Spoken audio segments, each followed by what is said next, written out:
very good evening to you and welcome to Primetime News live on NTV Sports from the News First studios in Colombo. I'm Nadim Majid. Hello there, and I'm Kaushi Vijaysekhar. Let's now take a look at your headlines. Making headlines tonight, a boat carrying 200 refugees capsizes off Christmas Island. Reports state that Sri Lankans are among those on board.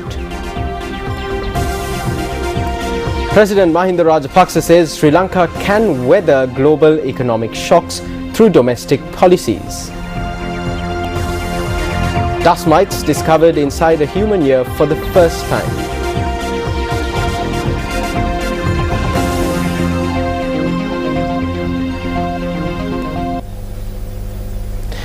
Well, our headline-making story tonight, Kaushi, is of course the capsized boat off Christmas Island in Australia. Now, scores of asylum seekers are feared dead after a boat capsized in the waters north of Christmas Island. Now, Australia, with rough conditions, are currently hampering the search for survivors. Speaking to News First media spokesperson for the Australian Maritime Safety Authority also said, Nadim Amsa Jomian said that a boat believed to have set off from Sri Lanka carrying around 200 asylum seekers capsized about 120 nautical miles off Christmas Island. Well, Suan Fernando is standing by at our news centre upstairs with the very latest from the situation. Suan, what can you tell me, Suan? What's going on at the moment? Have they found what's the status of the survivors? Well, Nadim, this incident occurred this evening where we received reports that a boat carrying asylum seekers had capsized in the waters north of Christmas Island in Australia with rough conditions hampering the search of survivors. Meanwhile, we also received reports that there was another vessel which was in a distress situation. However, a few moments ago, we were able to contact actually an official from Australia. He was the police commissioner for the state of Western Australia, Carlo Callaghan, and he said that the rescue operations are now underway to locate these asylum seekers, which we believe that there are several Sri Lankans among them. The rescue operations are currently underway, and Carlo Callaghan, speaking to our news team, he said that several asylum seekers were seen lying in the water and most of them were without life jackets, so the death toll obviously can be expected to see an increase. That from what we've been hearing from the aircraft, that there's not 200 life jackets on board. There's about 40 people on the hull of the vessel which have been observed, so it's upturned and they're standing on the upturned hull. And there were a couple of hours ago about 35 persons in the water, but they think that there's more than that now, and we're quite concerned for a larger number of people who may have drowned there. Are they saying they're seeing bodies in the water? That's basically dead bodies in the water. Yeah, of course we can't confirm that they have died, but it's likely. We received visuals of the rescue operation which is currently underway to rescue the asylum seekers who were in distress after a boat carrying asylum seekers capsized off the western or rather in Christmas Island in Australia, and with rough conditions making it difficult for the rescue operations. We have received visuals. As you can see, the Australian authorities have taken all necessary steps to try and save as much as possible lives in this disaster.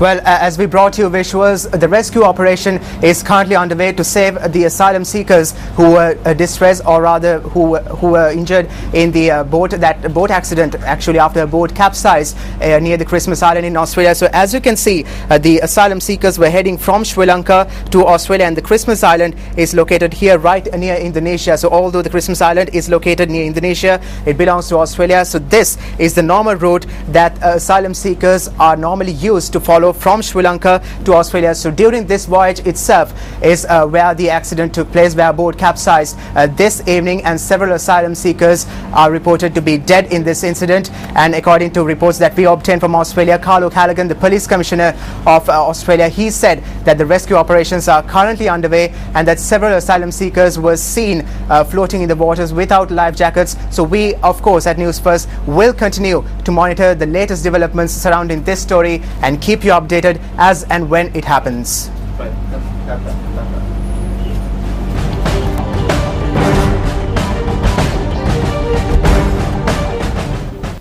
Moving on to another one of our headline-making stories. Tonight, President Mahinda Rajapaksa says that Sri Lanka has been able to weather international economic shocks through domestic policies.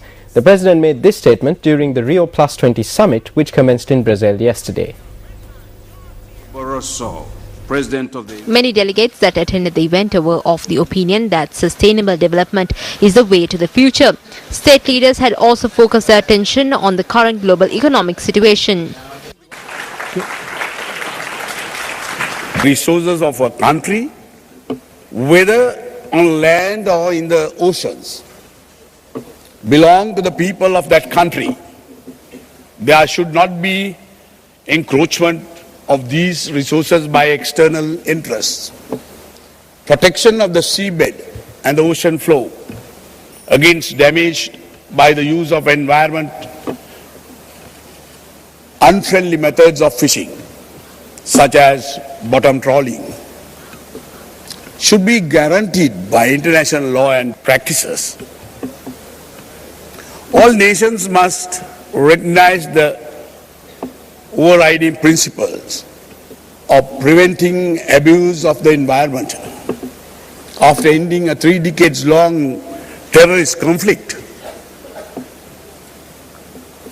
Sri Lanka is well on its way to full economic development.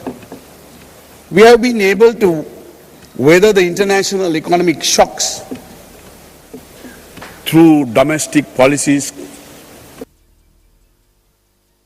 Meanwhile, President Mahinda Rajapaksa met his Chilean counterpart on the sidelines of the summit yesterday. According to the President's media unit, discussions also focused on transferring Chile's fish canning technology to Sri Lanka. The Chilean President had invited President Rajapaksa to tour Chile. Meanwhile, the President met the Prime Minister of Bhutan as well. The President had noted that a large number of young persons are entering politics both in Sri Lanka and Bhutan. For the first time, domestic dust mites have been discovered inside a human ear. Dust mites are a type of microbe found in abundance in dry and dusty environments.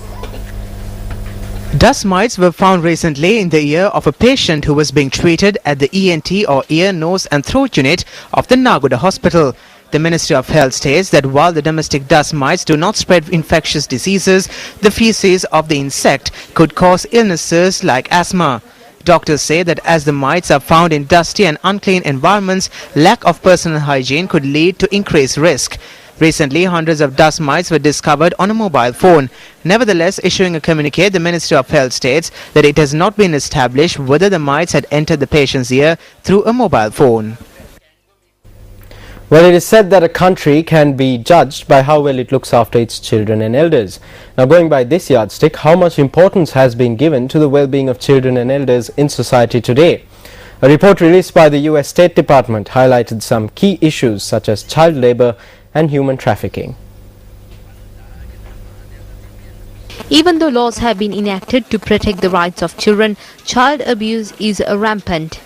Meanwhile, 2 unfortunate incidents involving children were reported to us yesterday. A mother who had buried her just-born infant alive in the Omante area in Vavuniya was remanded till the 2nd of next month after she was produced before the Vavuniya Magistrates Court.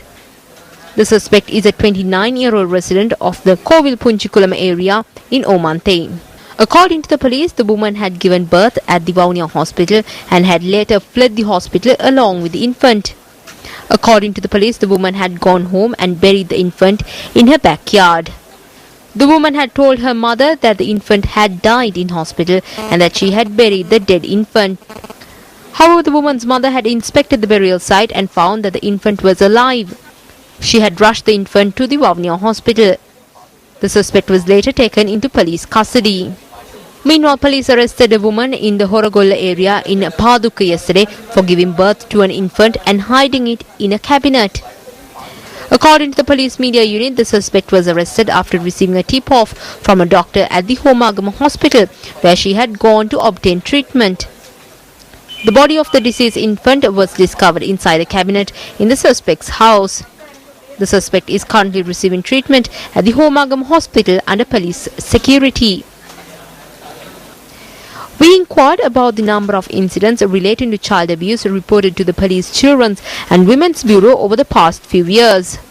According to the Police Women's and Children's Bureau, a total of 3,915 cases of child abuse was reported in 2010. This number increased to 4,036 in 2011 and currently stands at 1,546 as at April this year. According to the 2012 Trafficking in Persons report published by the US State Department, Sri Lanka has been identified as a source for men, women and children subjected to forced labor and sex trafficking. The report notes that women and children are subjected to sex trafficking in brothels in the country, while boys are more likely to be forced into prostitution in coastal areas. In addition, there are reports of children being subjected to bonded labor and forced labor in many sectors. The report issued by the US State Department states that Sri Lanka does not fully comply with the minimum standards for the elimination of trafficking, but notes it has made significant efforts to do so. The report also says that several Sri Lankan embassy officials have reportedly condoned the withholding of passports of migrant workers, which has been identified as a sign of human trafficking. The 2012 Trafficking in Persons report also noted that law enforcement officers have not taken any action against individuals complicit in human trafficking. We inquired about the contents of the report from the chairperson of the Child Protection Authority, Attorney at Law Anuma Desanaika. When we compare to most of the countries, most of the other developing countries in this region, Sri Lanka has a better position in the field of child protection. We are moving forward to create the better environment for our children by combating and preventing all kinds of child abuse, including child labor, exploitation and child prostitution.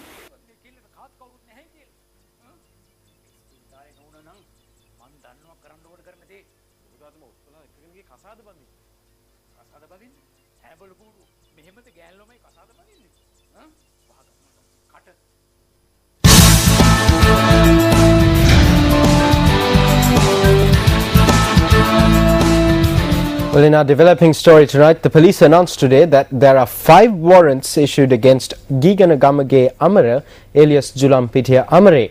A release issued by police media spokesperson, Superintendent of Police Ajit Rohana, noted that 3 of these warrants had been issued for attempted murder. According to the police, the first warrant against Giganagamage Amara, alias Jurampitiye Amare, was issued for allegedly setting fire to a 3-wheeler and causing damage estimated at 110,000 rupees. The second warrant was issued when Jurampitiye Amare allegedly attempted to shoot an individual in the Veerakatiya area on the 8th of March 1998. The third warrant was issued for attempted murder as well. The suspect had attempted to shoot another individual in the Veerakatiya area on the 8th of December 1997. Another warrant was issued when Jurampitiye Amare kidnapped a 16-year-old on the 2nd of December 1997.